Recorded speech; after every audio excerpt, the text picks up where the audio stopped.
नमस्कार मित्रांनो, मी ॲडव्होकेट आकाश बोईनवाड। ह्या व्हिडिओमध्ये आज आपण समजून घेणार आहोत पोलीस इन्व्हेस्टिगेशन बद्दल। मराठीत बोलतात पोलीस तपास। नक्की हे पोलीस तपास असतं काय? इन्व्हेस्टिगेशन जे पोलीस अधिकारी करतात ते कायदेशीर प्रक्रिया काय आहे आणि कधी पोलीस अधिकारी इन्व्हेस्टिगेशन चालू करतात?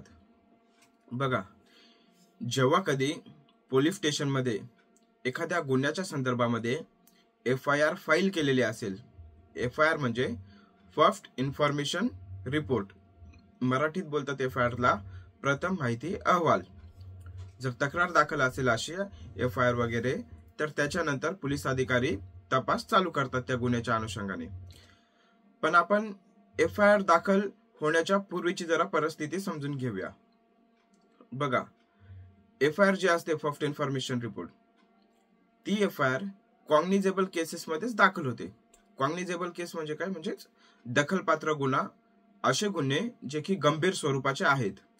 मी काही उदाहरण सांगतो कोणत्या प्रकारचे गुन्हे, जसं मर्डरचा गुन्हा झाला, अटेम्प्ट टू मर्डर खून केल्याचा प्रयत्न, खंडणीचा गुन्हा झाला, बलात्कारचा गुन्हा, चिटिंगचा गुन्हा, अजून त्याच्यानंतर बरेचसे इतर वेगळ्या प्रकारचे गुन्हे आहेत। मारामारीचे गुन्हे वगैरे झाले, चोरीचाही गुन्हा झाला, परत त्याच्यानंतर जे करप्शनचे गुन्हे असतात लाचच्या संदर्भामधले, आणि बऱ्याच प्रकारचे मित्रांनो गुन्हे आहेत ना, खूप वेगळे गुन्हे असू शकतात।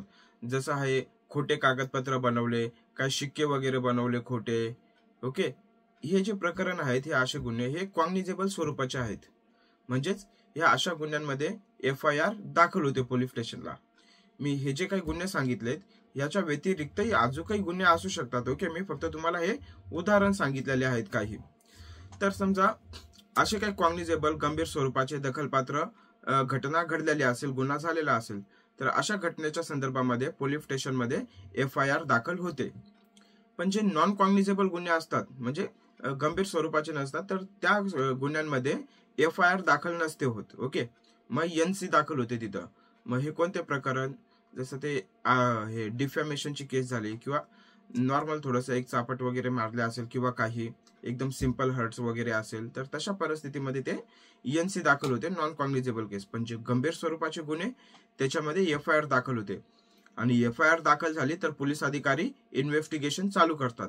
पण NCच्या केसमध्ये पोलीस अधिकारी इन्व्हेस्टिगेशन चालू नाही करत।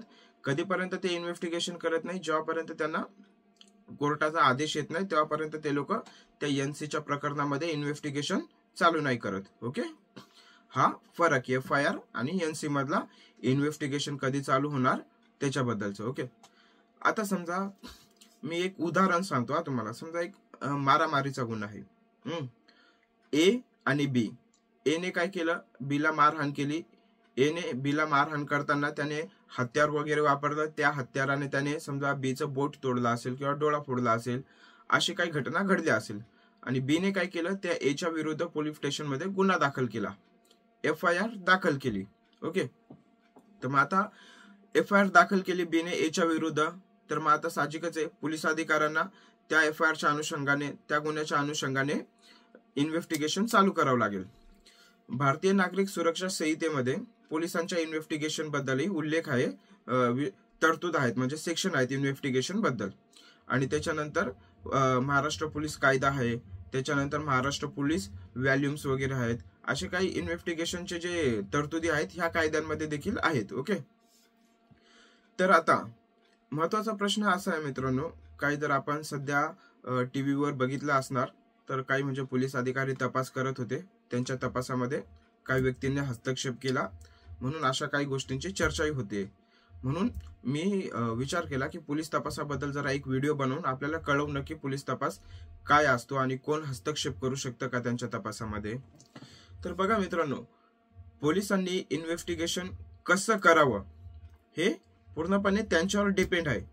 जे काही त्यांना कायद्याप्रमाणे सांगितलेलं असेल, भारतीय नागरिक सुरक्षा संहिता कायदा असेल, किंवा महाराष्ट्र पोलीस कायदा असेल, किंवा महाराष्ट्र पोलीस व्हॅल्यूम्स असतील, किंवा इतर कोणता कायदा असेल, ज्या कायद्याने त्यांना इन्व्हेस्टिगेशन कसं करावं ते सांगितलेलं आहे, ते इन्व्हेस्टिगेशन, तो तपास पोलीस अधिकारी तो त्यांच्या म्हणजेच त्यांचे ते कायदे आहेत ना, त्या कायद्यांप्रमाणे पोलीस अधिकारी तो तपास करतील, इन्व्हेस्टिगेशन करतील. पण जेव्हापर्यंत जे पोलीस अधिकारी आहेत ते तपास करत आहेत, त्यांच्या तपासामध्ये कोणीच दखल देऊ नाही शकत, म्हणजे कोणीच इंटरफिअर करू नाही शकत. इवन न्यायालय देखील पोलिसांना त्यांच्या तपासामध्ये हस्तक्षेप करू नाही शकत. न्यायालय फक्त काही ज्या परिस्थिती वेगळ्या आहेत, तर काही म्हणजे जसं माननीय उच्च न्यायालयाने किंवा काही सुप्रीम कोर्टाने काही डायरेक्शन दिलेले असतील तर त्या गोष्टी जरा वेगळ्या आहेत.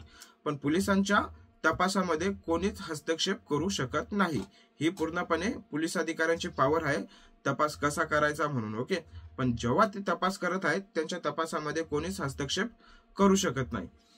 मग आता गोष्ट येते, समजा एखादा पोलीस अधिकारी तपास करतोय आणि त्याच्या तपासामध्ये कोणी जर हस्तक्षेप केला तर मग काय होईल?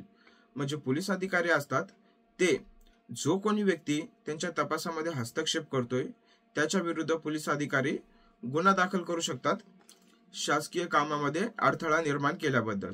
ओके, कारण तपास करण्याचा पूर्णपणे अधिकार पोलिसांना आहे आणि तो तपास कसा करावा त्यांनी किंवा काय कसं हे तेच डिसाईड करतील तपास करण्याच्या संदर्भामध्ये. इतर कोणी व्यक्ती त्यांना सांगू नाही शकत.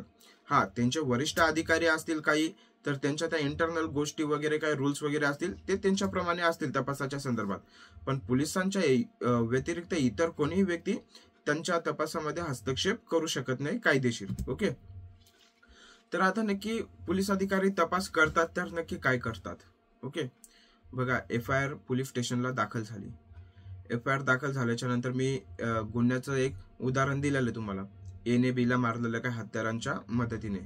तर पोलीस अधिकारी त्या आरोपीला अटक देखील करू शकतात.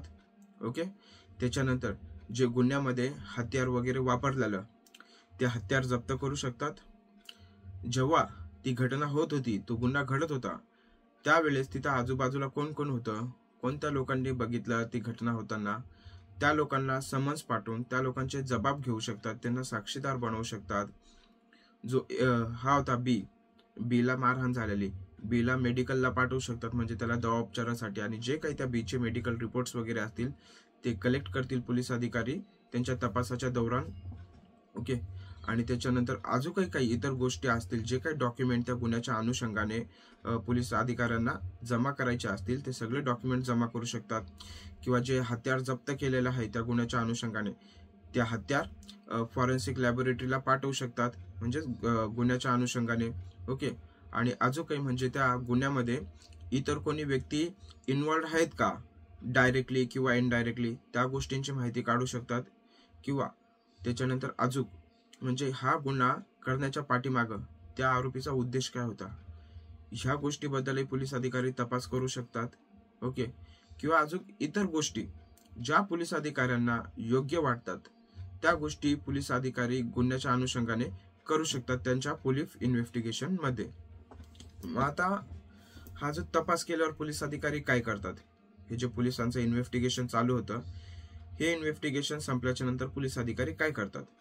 जसं मी तुम्हाला सांगितलं, पोलीस अधिकाऱ्यांनी हा जो तपास केलाय, मग पोलीस अधिकारी हा जो तपासाच्या दरम्यान जे काही त्यांनी केलेलं आहे ना, ते सगळे डॉक्युमेंट असे एकत्रित करून त्याची चार्जशीट बनवतात, पोलीस रिपोर्ट बोलतात.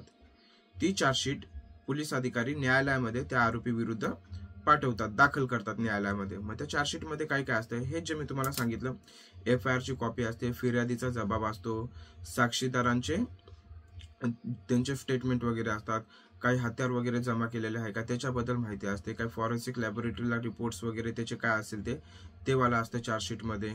परत त्याच्यानंतर अजून काही गुन्ह्याच्या अनुषंगाने जमा केलेलं आहे का ते असतं, आरोपींचे नावं वगैरे असतात, साक्षीदारांचे नावं असतात, चौकशी अधिकारी कोण आहे त्याचं नाव असतं त्या चार्जशीट मध्ये. आणि अजून एक सेकंड हा, ह्या सगळ्या गोष्टी त्याच्यामध्ये असतात. आणि परत चार्जशीट मध्ये हेही पोलिसांना सांगावं लागतं, आरोपी जो आहे तो जेलमध्ये आहे किंवा बेलवर सुटलेला आहे, जामिनीवर, या अशा ज्या काही गोष्टी आहे किंवा अजून काही इतर ज्या महत्वाच्या गोष्टी जे पोलीस अधिकाऱ्यांना वाटतात, ह्या अशा सगळ्या गोष्टी पोलीस अधिकारी केल्याच्या नंतर ते सगळे डॉक्युमेंट एकत्रित करतात. एकत्रित केल्यावर नंतर ते सगळे डॉक्युमेंट वगैरे पोलीस अधिकारी न्यायालयामध्ये दाखल करतात, मग त्यालाच बोलतात चार्जशीट. ओके, मग आता ही जी चार्जशीट आहे पोलीस अधिकारी न्यायालयामध्ये पाठवतात, ही किती दिवसांमध्ये पाठवतात? बघा मित्रांनो, ज्या गुन्ह्यांमध्ये शिक्षा 10 वर्षांपर्यंत आहे तशा केसेसमध्ये पोलीस अधिकारी 60 दिवसांमध्ये चार्जशीट जी असते ते न्यायालयामध्ये दाखल करतात. आणि ज्या गुन्ह्यांमध्ये शिक्षा 10 वर्षाच्या पुढे आहे, जन्मठेप आहे किंवा मृत्यूची शिक्षा आहे किंवा 10 वर्षाच्या पुढच्या जे काही शिक्षा आहे ना, तशा केसेसमध्ये पोलीस अधिकारी 90 दिवसांमध्ये कोर्टामध्ये चार्जशीट दाखल करतात. म्हणजे 60 दिवस आणि 90 दिवसांमध्येच का करतात ते? कारण तसं कायद्यामध्ये लिहिलेलं आहे, भारतीय नागरिक सुरक्षा संहिता सेक्शन 187 मध्ये लिहिलेलं आहे की कधी चार्जशीट दाखल करावी, ह्याचा टाइम पिरियड त्या कायद्यामध्ये लिहिलेला आहे म्हणून. ओके. आणि आता मी हे तुम्हाला तपासाबद्दल सांगितलं, कोण हस्तक्षेप करू शकतं का किंवा काय कायदा वगैरे, ह्या काही गोष्टी मी तुम्हाला सांगितलेल्या आहेत थोडक्यात या गोष्टी ह्या व्हिडिओमध्ये. बघा, पोलीस तपासामध्ये अजून बऱ्याच काही मायनर गोष्टी असू शकतील, इतर काही गोष्टी. पण माझा हा व्हिडिओ बनवायचा मकसद एवढाच की तुम्हाला पोलीस तपास जो आहे ना, तो सोप्या भाषेमध्ये समजून यावा म्हणून. तुमचे जरी काही प्रश्न असतील पोलीस तपासाच्या संदर्भामध्ये, तर ते प्रश्न तुम्ही मला या व्हिडिओच्या कमेंटमध्ये विचारू शकता. आणि बघा मित्रांनो, जर पोलीस तपास इन डिटेल समजायला गेलं ना, तर खूप मोठ्या काही गोष्टी आहेत. म्हणजे महाराष्ट्र पोलीस व्हॅल्यूम्स वगैरे आहेत, तेही खूप मोठे आहेत. Okay, Maharashtra police volumes. आणि प्रत्येक गुन्ह्याच्या अनुषंगाने म्हणजे कोणता तपास कसा करावा ह्याच्यासाठीही काही प्रोव्हिजन आहेत. म्हणजे स्पेशल प्रोव्हिजन वगैरे, म्हणजे आता जसा चोरीचा गुन्हा झाला, मर्डरचा गुन्हा झाला, अटेम्प्ट टू मर्डरचा गुन्हा झाला, ॲट्रॉसिटीचा गुन्हा झाला, सायबर क्राईम्स वगैरे झाले, सायबर फ्रॉड वगैरे झाला. परत त्याच्यानंतर अजून जे MPID चे गुन्हे असतात, म्हणजे काही इन्व्हेस्टर्स त्यांचे पैसे भरतात एका व्यक्तीच्या सांगण्यावरून आणि तो व्यक्ती पळून जातो, मग तो गुन्हा जो आहे ना, त्याच्यासाठी एक वेगळा कायदा आहे. परत त्याच्यानंतर मोक्काचा कायदा आहे, त्याच्यामध्ये चार्जशीट दाखल करण्यासाठी अजून वेगळा पिरियड दिलेला आहे. परत तो अँटी करप्शनचा गुन्हा आहे, त्याच्यासाठी वेगळी तरतूद आहे. म्हणजे असे बरेच गुन्हे असतात. आणि असे जे स्पेशल प्रकारचे गुन्हे जे आहेत, म्हणजे त्यांच्या संदर्भामध्ये काही विशेष कायदे बनलेले आहेत, तर त्याच्या संदर्भामध्ये तपास थोडाशा वेगळ्या पद्धतीने होऊ शकतो. म्हणजे जसा तपासाची प्रोसेस आहे तशाच पद्धतीने होतो, पण फक्त वेळ तिथं काही वाढवून दिलेला असू शकतो. ओके. म्हणून ह्या काही गोष्टी तपासाच्या अनुषंगाने मी तुम्हाला सोप्या भाषेमध्ये सांगितलेल्या आहेत. जरी तुमचे काही प्रश्न असतील पोलीस इन्व्हेस्टिगेशन बद्दल, तर ते तुम्ही मला कमेंटमध्ये विचारू शकता. आणि एक सांगायचं राहिलं, जर तुम्हाला हे आपलं चार्जशीट कोणत्या सेक्शन प्रमाणे दाखल होते, तर तेही सांगतो. भारतीय नागरिक सुरक्षा संहिता 193 ह्या सेक्शन प्रमाणे पोलीस अधिकारी जे असतात ते पोलीस न्यायालयामध्ये चार्जशीट जे आहे ते दाखल करतात आरोपींच्या विरुद्ध. आणि जेव्हा पोलीस अधिकारी आरोपींच्या विरुद्ध चार्जशीट दाखल करतात, समजा आता एका गुन्ह्यामध्ये बरेच आरोपी आहेत, 2, 3, 4, 5, 10 असे जे काय असतील ते, तर पोलीस अधिकारी कोणत्या आरोपींविरुद्ध न्यायालयामध्ये चार्जशीट दाखल करतायत.